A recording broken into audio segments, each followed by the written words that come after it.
Kak Lima. Selamat siang Pak Guru. Jadi, sebelum saya memulai video ini, saya akan mengucapkan salam sejahtera untuk kita semua. Om Swastiastu, Shalom, Namo Buddhaya, Salam Kebajikan, dan Assalamualaikum warahmatullahi wabarakatuh. Baik, di sini saya dengan anggota kelompok saya akan menampilkan sebuah video tentang karya ilmiah. Bagi yang belum tahu karya ilmiah itu apa, saksikan video ini ya. Intinya, kami akan membahas tentang karya ilmiah yang kalian belum pernah dengar karya ilmiah itu apa, atau bagaimana sih karya ilmiah itu. Kalian bisa menyaksikan video ini. Selamat menonton.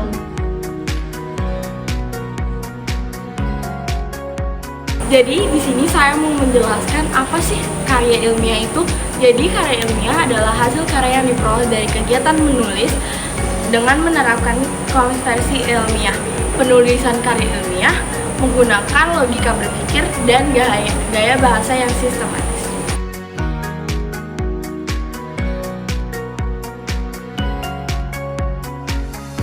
Dan aku mau menjelaskan tentang apa itu jenis-jenis karya ilmiah. Yang pertama kita ada artikel ilmiah. Artikel ilmiah, apa itu artikel ilmiah? Artikel ilmiah itu yang mengandung opini-opini penulis tentang sebuah topik yang diteliti. Biasanya itu dipresentasikan dalam sebuah jurnal ilmiah atau kumpulan artikel yang banyak itulah. Yang kedua, kita ada makalah.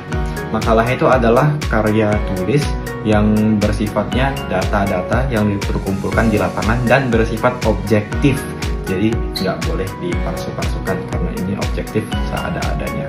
Ketiga, nah ini ada yang tiga selanjutnya ini berurutan guys, karena ini untuk mendapatkan gelar S1, S2, S3, sarjana, magister, sama dokter. Nah, pertama itu skripsi yang paling bawah. Ini karya tulis yang harus dilakukan oleh mahasiswa-mahasiswa untuk mendapatkan gelar sarjana. Biasanya itu hasil penelitian yang dilakukan mahasiswa. Yang kedua, ini kan skripsi sini, tesis di sini. Ini untuk gelar magister harus dilakukan agar mendapatkan gelar magister, dan biasanya itu penelitiannya itu lebih lebih mendalam daripada skripsi. Ketiga, disertasi. Nah, disertasi ini untuk mendapatkan gelar dokter. Ya, isunya itu penelitian yang sangat mendalam lah dan kompleks. Jadi ada skripsi, tesis, dan disertasi. Terakhir itu ada paper. Paper itu adalah karya tulis ilmiah yang berisi hasil penelitian terhadap suatu topik. Biasanya itu disajikan di konferensi-konferensi ilmiah. Jadi itu materi-materi dari saya. Ada artikel ilmiah, makalah, skripsi, tesis, disertasi, dan paper. That's all. Bye.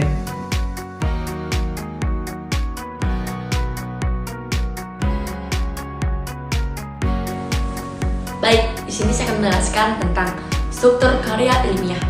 Karya tulis ilmiah memiliki struktur yang sistematis agar dapat diterima dan dipublikasikan secara luas.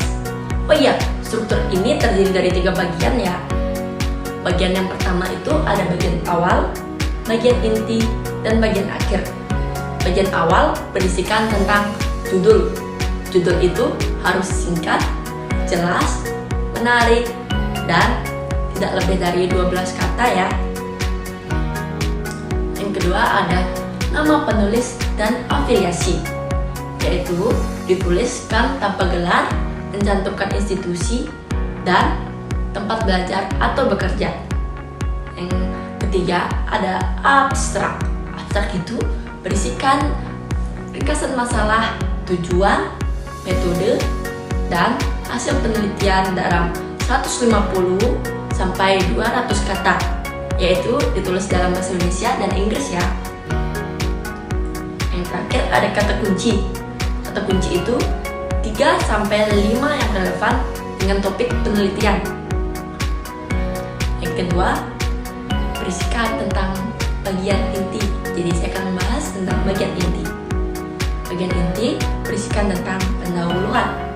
Pendahuluan berisikan latar belakang, rumusan masalah, tujuan, dan manfaat penelitian ya. Yang kedua ada kerangka teori. Kerangka teori menguraikan tentang teori-teori yang menjadi dasar penelitian. Selanjutnya ada metodologi penelitian, menjelaskan jenis penelitian, variabel, populasi, dan sampel. Sampel itu berupa sumber data serta teknik analisis data ya.